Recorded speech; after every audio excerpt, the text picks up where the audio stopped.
Ձեզ հարազատներս այսօր մի կարճ տեսահոլովակ կյանքի իմաստի մասին։ Արդեն դրա մասին երկու տեսահոլովակ նկարահանել եմ, մեկում պատմել եմ, թե ես ինչ եմ կարծում կյանքի իմաստը ինչումն է, որ մարդ իր կյանքի տարիների ընթացքում Աստծուն նմանվի, փորձի Աստծուն նմանվել։ Ձեր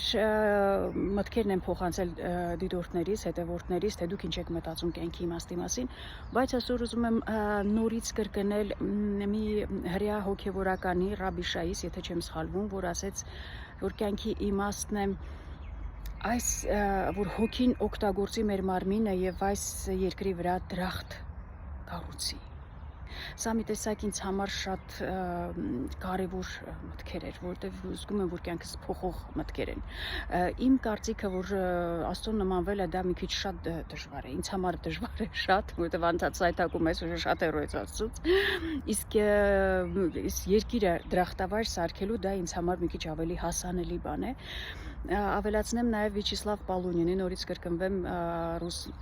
հայտնի կլոունի ծաղրացու բառերը, որ երբ որ ես հասկացա, որ այս աշխարհը չեմ կարողանալու փոխեմ, հանգստացա, բայց իմ շրջապատի 7 մետրը հո հաստատ կարող եմ։ Կուզեմ այս երկու մտքի վրա դուք այսօր մտորեք, որ իրոք փորձենք այս երկիրը դրախտավայր սարքենք, գոնե մեր 7 մետրը շրջապատի։ Մեծ հույսերով կհանդիպենք նորից, բարի օր բոլորիդ։